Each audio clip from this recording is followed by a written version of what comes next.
Welcome to Ragebreed Entertainment Hub, and today we are going to venture into the world of Lord of the Rings. Stay tuned.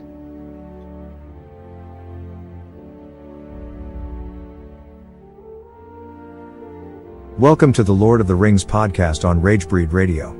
Join us on this journey through the world of J.R.R. Tolkien. Whether you're a lifelong fan or just discovering Middle-earth for the first time, this podcast is here to dive deep into the world of the Lord of the Rings that continues to inspire millions around the world. To that I hold.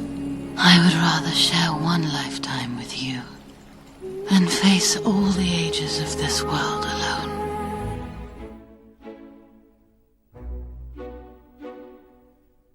When Tolkien first wrote The Hobbit back in the 1930s, he could never have imagined the global phenomenon that Middle-earth would become.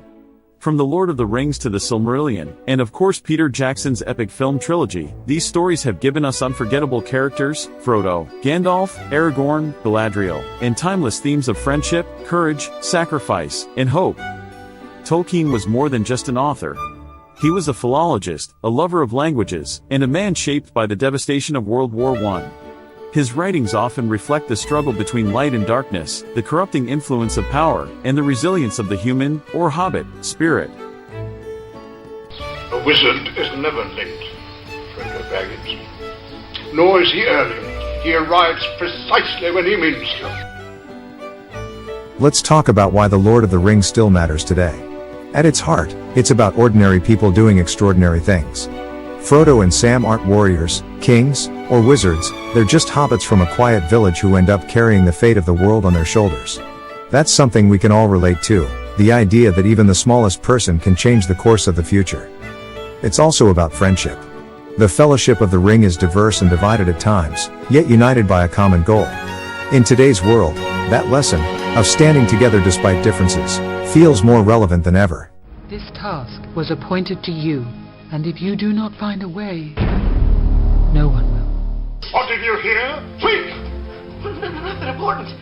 That is, I heard a good deal about a ring, and a dark lord, and something about the end of the world, but get off the road! Before recording this episode, I asked listeners to share what Tolkien means to them.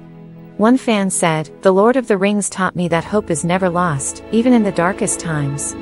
That's such a beautiful way of capturing what makes this story timeless.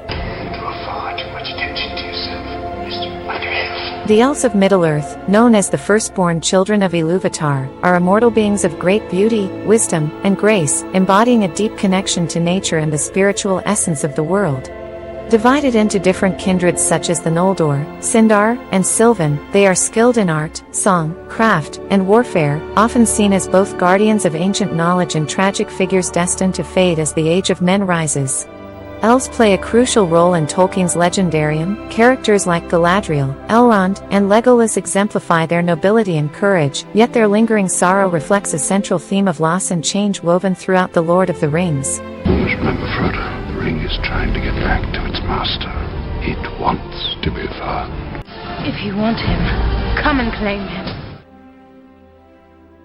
The elves, or the firstborn, are the eldest of all races in Tolkien's legendarium. They awoke long before men, and their lives are bound to the fate of Arda itself, meaning they do not die of age or sickness, only through grief or violence. They are immortal, yet that immortality comes with a deep sorrow, as they watch the world change around them while their own kind slowly diminishes. Elves are known for their beauty, wisdom, and extraordinary skill. They are unmatched in music, song, poetry, and craftsmanship. Think of the Silmarils created by Fëanor, or the elegant weapons and gifts they bestow, like Galadriel's Phial of Light. But they are also mighty warriors when needed, as we see with Legolas or the armies of the Noldor in the First Age. The White Wizard approaches.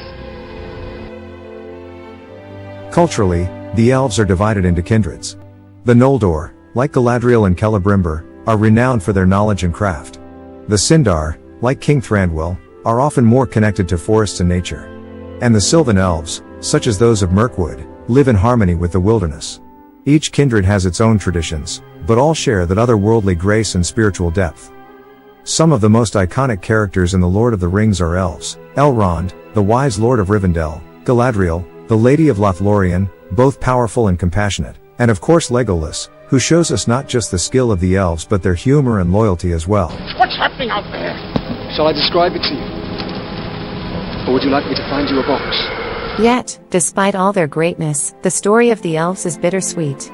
They are destined to fade as the Age of Men begins. Their ships sail west to Valinor, leaving Middle-earth behind. This fading is one of Tolkien's central themes, that even the most beautiful and powerful things must eventually pass, making way for what is to come. The elves remind us of the value of wisdom, creativity, and living in harmony with the world, but they also remind us of the sadness of change, and the importance of cherishing what we have before it slips away. Let's explore one of the most enduring romances in Middle-earth, Aragorn and Arwen. Their love is a story of patience, sacrifice, and destiny, weaving together the fates of men and elves. Arwen, the daughter of Elrond, embodies grace, wisdom, and immortality, while Aragorn, the heir of Isildur, carries the weight of kingship and mortal life. Their bond is tested by time, duty, and the looming darkness of Sauron's threat, yet it endures through decades of longing and separation. Choosing mortality to be with Aragorn, Arwen's decision reflects the profound sacrifices love can demand, while Aragorn's unwavering devotion highlights courage and loyalty in the face of adversity. Together, they symbolize hope and unity, showing that love in Tolkien's world is not just romantic, it is heroic, timeless, and deeply intertwined with the fate of Middle-earth itself. What's this? A ranger caught off his guard? Hi everyone, it's Karina from Ragebreed, and I just wanted to talk about Arwen and Aragorn's relationship. Obviously, those who are fans of Lord of the Rings know how important this relationship was, and how two people from completely different races come together and are powerfully in love, and it doesn't matter where they are in the world, Aragorn still loves her and vice versa. One of the most powerful scenes I feel in this movie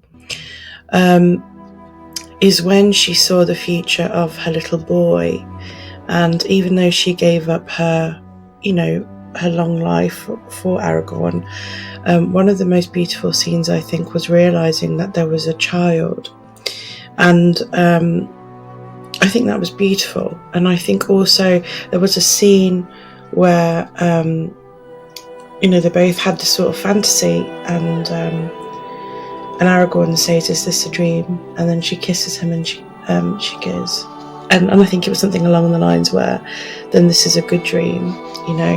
Obviously she has supernatural powers and things, so it's beautiful how she helps him through her psychic dreams and things like that, and that's one of the most beautiful parts of Lord of the Rings also,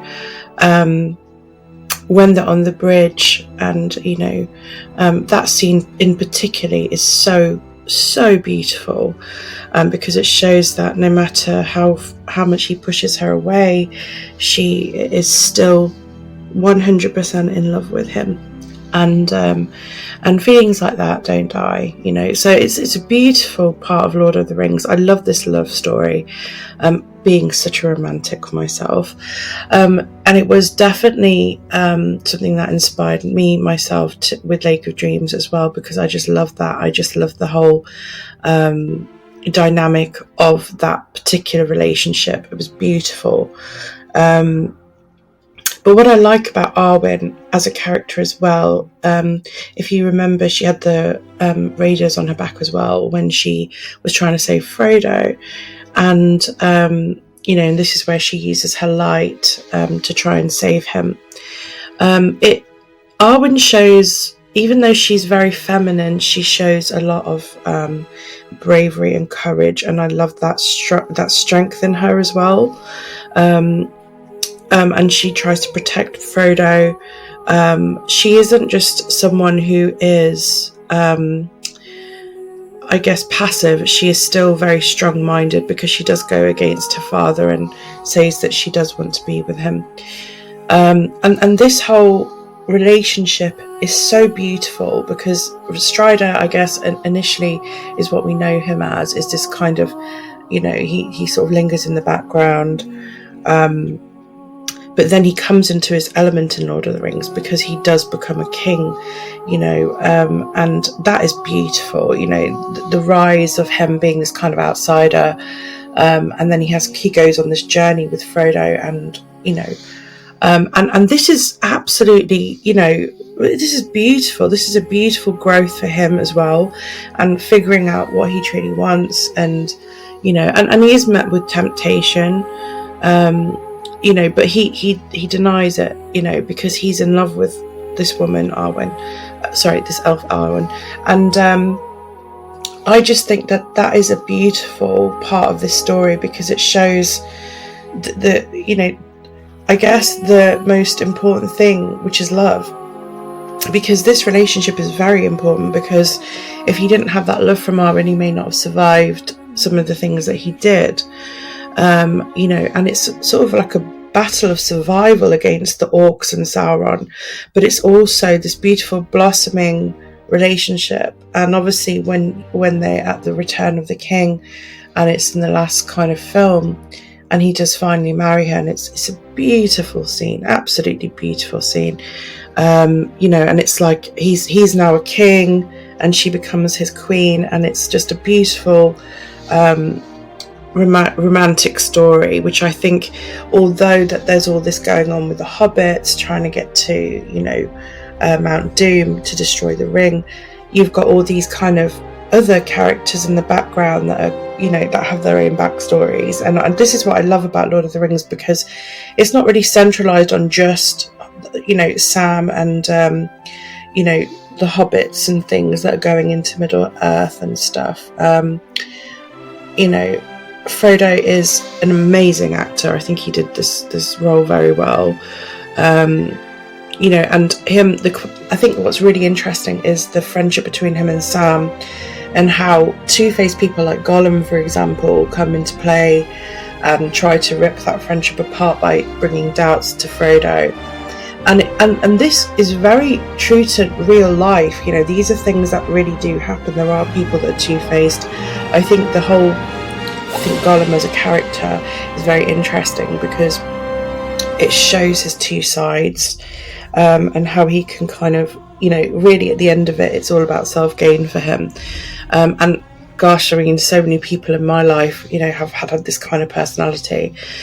So I think it's really a great, it's a great film. The whole three trilogy. I think it's incredible on the choices of characters that they've put in there, and I really love the way that the Shire is, because it does remind me of rural villages around Leicestershire, Derbyshire and things like that, in England, where you do have very sort of rural, simple folk who are just kind of just happy getting on, and they don't like disturbances. And I love at the beginning, an unexpected journey where Gandalf comes into play, and they're looking at him very disgruntled, and it's really wonderful, because it shows the limitations, but it also shows Gandalf having such a fondness of the hobbits as well, despite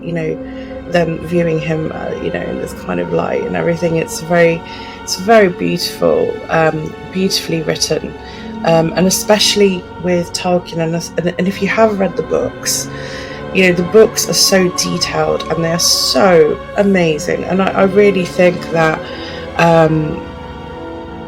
we are very lucky to have actually brought this to life with Peter Jackson, with the films that he has done. Now, granted, a lot of people say, there's so many parts missed out in the story and everything. Well, these kind of things could be future endeavours, for Peter Jackson potentially. And there could be reasons why they missed some of these things out, so later on they could make more movies and things like that, so I wouldn't be too worried about that. I think in terms of the actual literature itself, absolutely mind-blowing. I actually had a favourite book as a child growing up, which was The Hobbit, and the Hobbit movies obviously led to The Lord of the Rings, and then when I was an adult I read the Lord of the Rings books. and I was absolutely blown away. They are a masterpiece. Tolkien is a genius. He is one of my main influences for writing, Peter Jackson for film. I think that the whole thing, whether it's a book, film, I think it's fantastic. And I think there's not been a film that has moved me in the same way. And when I say film, I mean the trilogy. People often ask me, what did you prefer? Did you prefer The Hobbit or The Lord of the Rings? And to be honest with you, I feel like it all kind of... I feel as if it's almost like all one film, even though they are separate films. They all blend in very well together, and I do love that they put some emphasis on the dwarfs and the kind of people that they are and that kind of thing. It's fantastic. It's really, really good, and it flows very beautifully into the Lord of the Rings. So yeah, I'm a fan of both, if I'm honest. Would I say the Hobbit trilogy is a favourite? I would probably say Lord of the Rings is probably my favourite, but I do love the Hobbit series, absolutely, of films. Absolute masterpiece. Final count, 42. 42? Oh, that's not bad for a pointy-eared elvish princeling. I myself am sitting pretty on 43. 43. He was already dead. He was twitching. He was twitching because he's got my axe embedded in his nervous system. You shall not pass! So now we're going to be talking about Gandalf the Wizard, one of my favourite characters in Lord of the Rings. Gandalf is a Maya, a kind of lesser divine spirit in Tolkien's legendarium, sent by the Valar to Middle-earth in human form to aid its peoples against the threat of Sauron. In Middle-earth, he appears as an old man with a long grey, later white, beard, a tall pointed hat, and a staff, an image that has become legendary in fantasy culture. Gandalf is wise, patient, and deeply compassionate, but he's also practical and capable of fierce action when needed. He has a love for simple joys, good food, ale, fireworks, and a deep understanding of the moral and political complexities of Middle-earth. He inspires loyalty, courage, and hope, often subtly guiding characters rather than forcing them. While Gandalf's powers are formidable, he is constrained by his mission. He cannot dominate or coerce, only advise and influence. He commands fire, light, and some magical combat skills, but his true strength lies in wisdom, foresight, and leadership. After his battle with the Balrog in Moria, he returns as Gandalf the White, more powerful, more authoritative, essentially taking Saruman's place as head of the Istari Order. Key roles in the story. In The Hobbit, Gandalf is the instigator of the adventure, sending Bilbo Baggins on a journey that will change Middle-earth. In The Lord of the Rings, he orchestrates the resistance against Sauron, from advising Frodo and the Fellowship to rallying armies at crucial battles like Minas Tirith. He balances strategy with moral guidance, encouraging characters to act courageously even when the odds are against them. Gandalf represents wisdom, hope, and the idea that true strength comes from guidance, not domination. He's a bridge between the mystical and the mortal, showing that even great power must be tempered with humility and patience. A wizard is never late, Frodo Baggins. Nor is he early. He arrives precisely when he means to.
So I just wanted to have a quick talk about Frodo Baggins.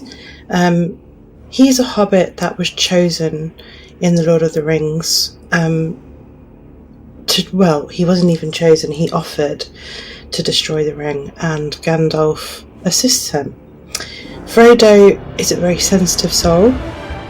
This is completely outside of his comfort zone, but he has the strength of Sam, who is basically a very faithful and loyal friend. And actually, Sam could arguably be the hero in a lot of it because he doesn't lose himself. He knows where his loyalties are, and he always protects Frodo. And it's a beautiful friendship, and I feel like this is a very big part of The Lord of the Rings to show how a good friend, a good loyal friend, can help you in times of darkness. I feel like The Lord of the Rings teaches us quite a lot of lessons about friendship, about love, about how to defend yourself against great evil. And it certainly has been a great story, but has got real life concepts of what actually happens in the real world. And it is about how man has this thirst for power and control, and which is representative with Sauron and things like that, and how it can be very destructive to other races, and the whole of the world. So it's a very good lesson for those that are in power, how to keep the balance and how people can rally up together to defend what's evil. And it's beautiful because it's bringing all the people from each race together, which is amazing, like what you find in the Fellowship of the Ring. And then also how man can bring ego into, it's like, for example, Boromir believed that they could, wield the power of the ring to try to use it for self-interest, and ultimately this is what ended up being the karma, was him being killed. So it's like looking at the collective good, what is right and what is wrong, and obviously, having a great evil like Sauron, for example, to try to take over, to try and hurt and threaten and, try to overtake, shows us that Tolkien is talking about war in general and what it means to be a dictator and things like that. So it's very, very cleverly written. And I think Frodo is such an important figure because he represents somebody that probably doesn't have the skill set to fight, and is just an ordinary hobbit, and he just wants to do right, and it's a beautiful concept of having someone from the Shire like himself to be able to go out in the world, and ultimately through sheer strength to be able to carry that journey and outside of his comfort zone, which normally wouldn't happen for hobbits. And I think this is the beauty of also discrimination, or where people assume that all hobbits will be like this, when him and Bilbo clearly changed what it is to be a hobbit, because they did things that no other hobbits had done. And this also is very important because it shows that you shouldn't just tar one race with one brush. Do you see where I'm coming from? So I think Tolkien has created a masterpiece, not just because of the story itself, but because of the real life situations we have in the real world, and the types of people that can actually broaden their horizons by doing something brave, and can essentially help the world. And I think that's beautiful, absolutely beautiful. Your love of the halfling's leaf has clearly slowed your mind. This task was appointed to you, and if you do not find a way, no one will. The White Wizard approaches. To that I hold.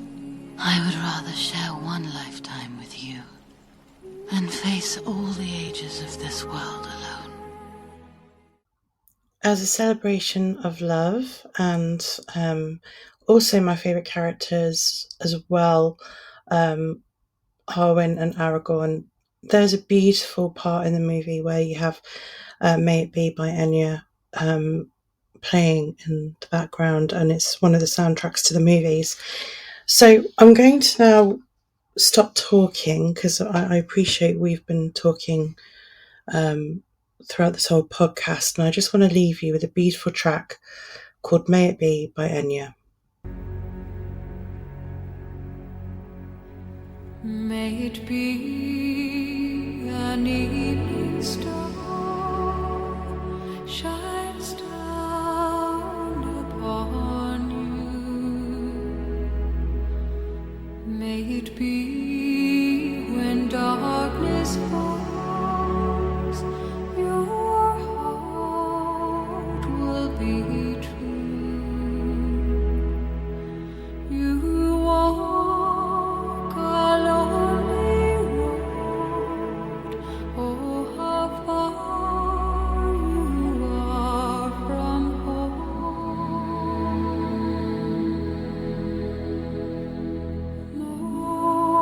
Morning air, ooh, truly believe and you will find your way. Morning air, a empty a promise lives within you.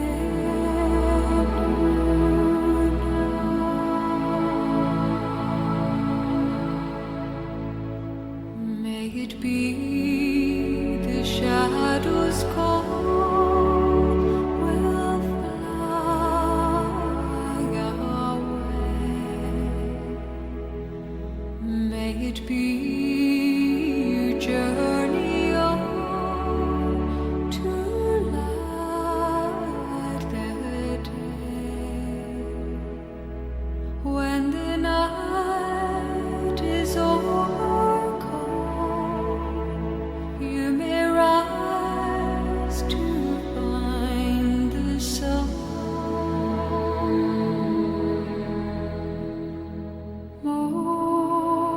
Morning air, ooh, truly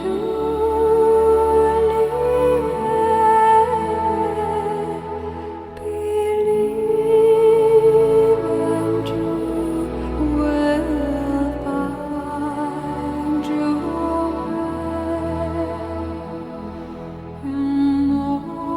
Morning air,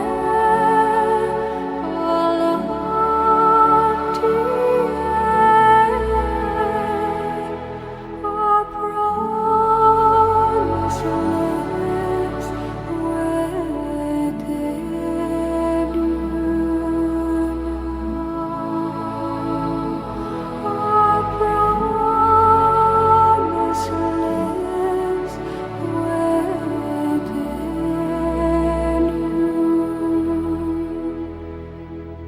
you.